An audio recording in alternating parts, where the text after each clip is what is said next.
Мои стихове, Анита Христова Трифонова. Споделено. Едно дете протегнало към мен ръка. Моли мен за помощ. И така останала с него аз сама, дарявам нежност, грижа, топлота.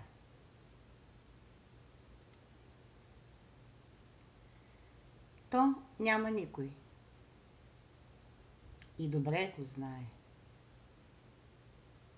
С тази мисъл ляга, става.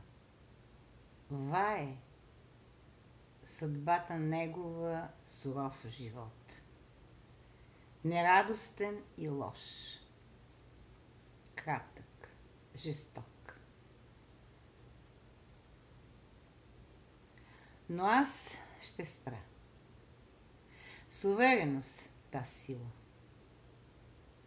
Макар, че змии две, една горила, желаят неговият и мой край.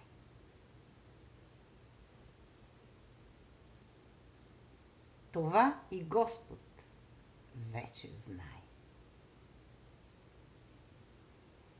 Роднини са, близки са, и то се знае. Самият Бог в тях ще припознае злия демон, дявола, смъртта.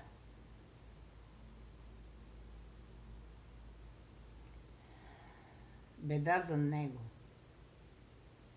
и за мен. Каква? Беда, магия е, прокоба зла. Но аз няма. Няма да се спра. Ще се боря с тръв и до последно. Знам. Рискувам здравето си. Редно е душата детска да спася. Пък после нека в мъки да умра.